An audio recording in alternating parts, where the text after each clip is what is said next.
sesegukan itu ya. Itu terakhir aku nangis. Dan kenapa aku videoin, karena aku juga nggak tahu kenapa aku tiba-tiba nangis kayak gitu. Jadi ayo udah aku langsung videoin buat jadi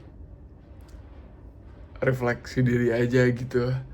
Kayak kok aku bisa ya gitu sampai segininya nangis.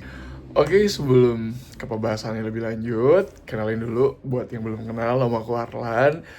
Aku bukan siapa-siapa di sini, aku sama kayak kalian. Aku cuma mau sharing perjalanan aku, pengalaman-pengalaman aku, apapun itu yang bisa aku sharing. Ya, semoga aja bisa ngasih motivasi atau ngasih inspirasi gitu. Meskipun ya aku juga nggak bisa ngasih advice yang bener gitu ya. Aku juga masih belajar, tapi kalau memang cerita aku tuh relate sama kalian, ya kalian gak sendiri.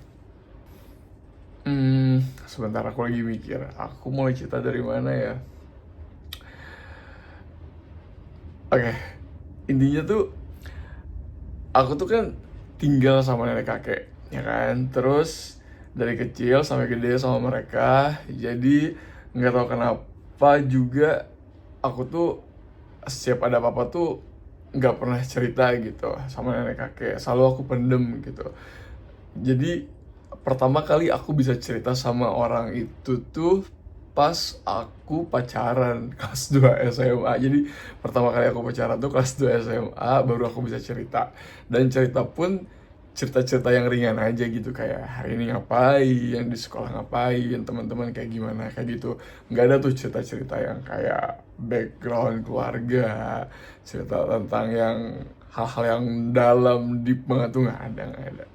Nah, terus seiring berjalannya waktu, aku tuh jadi suka cerita gitu. Jadi apapun kegiatan aku, pasti aku ceritain gitu. Dari yang penting, nggak penting aku ceritain gitu. Dan makin kesini, apalagi udah di dunia kerja, aku mulai dapat teman banyak. Aku udah mulai punya sahabat-sahabat gitu. Jadi semua aku ceritain gitu. Jadi tukang cerita lah gitu. Nah, tapi aku juga suka tuh dengerin orang cerita. Jadi kalau misalkan teman-teman aku minta advice, ya aku kasih advice gitu. Tapi kalau misalkan teman aku cuma pengen didengerin doang, ya udah aku dengerin aja gitu. Jadi nggak cuma aku suka cerita, tapi aku juga pendengar yang baik. Jadi kejadian itu kenapa aku bisa tiba-tiba nangis itu tuh jujur sampai sekarang juga sebenarnya tuh nggak tahu ya gitu kenapa tiba-tiba nangis tuh, nggak tahu gitu. Cuman saat itu tuh aku tuh memang lagi nggak punya pacar lagi single gitu, jadi kayak temen cerita tuh nggak ada gitu. Aku tuh kan suka cerita, apa aja tuh aku ceritain. Dan saat itu ada momen dimana aku bolak-balik ke temen aku cerita gitu, cerita lagi karena kayak nggak tahu, kayak setiap hari tuh ada aja gitu yang pengen aku ceritain gitu, misalkan kayak di kantor gimana segala macem gitu. Iya, tapi aku tuh ngerti gitu, temen aku juga punya kehidupan gitu. Nggak bisa tuh 24 jam ada buat aku gitu. Jadi kayak ya udah gitu, akhirnya aku meluapkan apapun itu, emosi aku, pokoknya kesenangan aku apapun aku luapin ke jurnal ini. Jadi aku tuh punya jurnal di sini, punya curhatan-curhatan aku isinya. Dan it helps, membantu sekali. Ya abis nulis tuh kayak plong aja gitu rasanya, karena mungkin aku pun tuh gak butuh advice juga, mungkin butuh didengerin aja sih sebenarnya gitu. Jadi kayak nulis di buku tuh ngebantu banget. Sampai ada satu momen dimana aku tuh beliin buku buat teman aku yang dia tuh susah banget cerita deh kalau ada masalah gitu. Jadi aku beliin buku, aku bilang ini ngebantu, coba deh, aku bilang kayak gitu. Ya kata dia sih ngebantu, ya alhamdulillah lah. Nah, terus di tanggal itu, di tanggal 16 Oktober 2022, entah kenapa aku juga tuh pas bangun tidur tiba-tiba diem gitu, bengong, bengong, bengong, bengong, terus gak lama pecah. Gak tau kenapa aku tiba-tiba nangis, senangis itu, sesegukan itu nangisnya, kayak lumayan lama nangisnya, mungkin hampir setengah jam ada kayaknya nangis gitu. Terus saat itu yang kepikiran tuh kayak semuanya tuh gak tau campur aduk aja, gak tau campur aduk aja. Aduh, aku gak bisa jelasin juga sih gimana ya rasanya, pokoknya campur aduk deh. Itu tuh bener-bener sesuatu yang gak bisa aku cerna gitu loh, kayak meledak aja aku nangis gitu. Tapi setelah itu udah capek kayaknya ya gitu, plong aja gitu, langsung plong gitu, pikiran tuh kayak tenang gitu, hati juga kayak udah mulai plong gitu. Mungkin buat aku mungkin ya gitu, kayaknya nulis tuh juga nggak cukup gitu, atau mungkin cerita pun juga nggak cukup. Ya nggak tahu, mungkin alam bawah sadar tuh kayak nggak tahu ya, padahal suka cerita gitu, entah itu ke temen, entah itu ke buku gitu. Ke buku juga sebenarnya jarang gitu, kalau nggak bisa ke temen ya ke buku, kalau nggak bisa ke buku ya ke temen gitu. Cuman nggak tau kenapa meledak aja gitu, pecah aja. Kan kalau ada apa-apa tuh katanya nggak boleh dipendem ya gitu, harus cerita gitu. Tapi ternyata di pengalaman aku tuh, aku cerita pun ternyata pecah-pecah juga gitu, nangis juga. Cowok juga boleh nangis loh gitu, karena ya cowok juga manusia gitu, punya perasaan gitu, sedih segala macam, jadi nggak apa-apa gitu, nangisin aja gitu. Dan ini kejadian lagi beberapa hari yang lalu, tapi kalau ini tuh ada yang nge-trigger sih sebenarnya gitu. Tapi seperti biasa gitu, aku cerita ke teman, cerita ke buku, segala macem gitu, nggak aku pikirin, dan aku menjalani hari baik-baik aja gitu, nggak ada pikiran, nggak ada beban gitu. Ya tapi balik lagi ya, mungkin alam bawah sadar kita tuh nyimpen semua memori-memori itu gitu.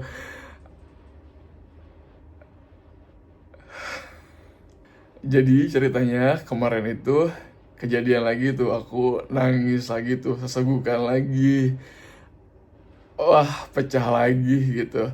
Tapi beda nih ceritanya, bukan pas bangun tidur tiba-tiba langsung nangis, enggak. Justru ini pas aku lagi sholat.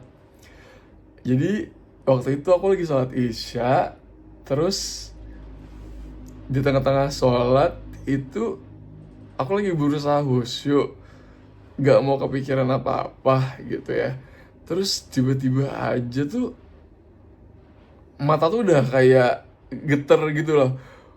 Wah, udah mulai getar, sholat juga udah mulai gak khusyuk. Tapi aku lanjutin gitu sholatnya. Aku lanjutin sampai akhirnya beres. Biasanya kalau habis sholat tuh beres tuh, aku langsung zikir, langsung doa. Ini enggak. Aku langsung sujud sambil lemes gitu, terus aku nangis. Senangis itu. Aduh, sebenarnya aku mama sih mau cerita gitu, tapi ya udah, aku senangis itu, sesegukan itu, nangis sampai kayak apa kayak gitu, kayak anak kecil nangis ya. Tapi aku garis bawahi ya, tolong diingat, ini tuh aku nangis bukan karena masalah cinta-cintaan, nggak ada, aku single. Bukan karena masalah cinta, bukan. Jadi adalah aku tuh di eh, gimana ya ceritanya, bingung juga, aku belum bisa cerita. Intinya aku kayak jadi ngerasa kecewa aja gitu, jadi kayak wah aku nangis. Terus akhirnya aku nangis karena aku ngerasa aku udah seberjuang itu gitu, aku udah ngerasa wah udah semaksimal mungkin gitu, tapi ternyata nggak sesuai ekspektasi aku gitu. Jadi aku bener-bener pecah banget gitu. Tapi alhamdulillahnya aku tuh nggak nyalahin diri sendiri. Biasanya tuh kalau dulu terjadi sesuatu pasti aku nyalahin diri sendiri gitu. Kok aku kurang ini ya gitu, kok aku gini ya, kok aku gitu ya. Tapi ini tuh enggak gitu. Karena aku ngerasa aku udah semaksimal mungkin gitu. Ya udah gitu. Aku cuman bisa berusaha buat ikhlas, berusaha buat ridho, dan saat itu juga ya kecewa, iya pasti gitu, tapi at the end aku juga bersyukur gitu, berarti memang ya Tuhan, Allah udah nyelamatin aku gitu, karena ya itu bukan jalan aku gitu. Jadi ada beberapa hal yang aku percaya dan aku pegang dari dulu. Yang pertama, kalau satu pintu tertutup, maka pintu-pintu lainnya tuh akan terbuka. Itu yang aku percaya dan emang itu kejadian gitu. Itu yang bikin aku semangat terus. Yang kedua, rencana Tuhan itu selalu lebih indah dari apa yang kita inginkan, dari ekspektasi kita. Justru kita harus bersyukur kalau sebenarnya kita tuh lagi diselamatkan gitu. Dan kalau kita dikasih ujian, ya memang berat gitu untuk bisa menerima, tapi kita tuh harus tahu, maaf ya bukannya so ngajarin, tapi Tuhan tuh lagi kangen sama kita, Tuhan tuh sayang sama kita, Tuhan tuh pengen kita tuh manja sama dia gitu, Tuhan tuh pengen kita tuh butuh dia gitu, makanya ya curhatnya sama Tuhan, mintanya sama Tuhan gitu. Ya itulah kehidupan.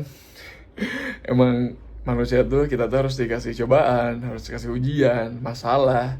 Itu pasti selalu ada gitu. Biar kita bisa kuat ngejalanin hidup ke depannya gitu. Biar kita bisa tetap deket sama Tuhan, biar kita bisa selalu bersyukur, biar kita, oh ya tapi jangan salah loh, kebahagiaan tuh juga cobaan gitu. Lebih lengkapnya, lebih jelasnya aku nggak bisa jelasin, bukan kapasitas aku takut salah ngomong, aku pun masih belajar gitu. Intinya pokoknya kalau lagi ada masalah, please cari orang terdekat buat kalian ceritain, mau itu orang tua, kakak, adik, atau temen, sahabat, atau misalkan jurnal, buku kayak aku gitu. Jangan dipendem please gitu. Ini pun aku aja tuh nggak mendem tuh bisa loh tiba-tiba pecah gitu, apalagi mendem gitu. Jadi jangan sampai gitu. Jadi please ceritain apapun itu gitu, jangan dikip sendirian kalau lagi ada masalah. Dan saran dari aku yang terakhir, please jangan sepelein teman kita yang lagi cerita sama kita gitu. Kayak misalkan dia mah susah dikasih tahu gitu, jadi kayak masuk kuping kanan, keluar kuping kiri, jangan sampai kayak gitu. Udah dengerin aja nggak apa-apa gitu. Karena kadang kita nggak butuh advice, kita cuma pengen dengerin aja. Jadi please dengerin gitu. Oke, itu aja yang bisa aku ceritain kali ini. Makasih udah dengerin. Makasih ya, makasih. Ya udah, itu aja. Makasih. Bye.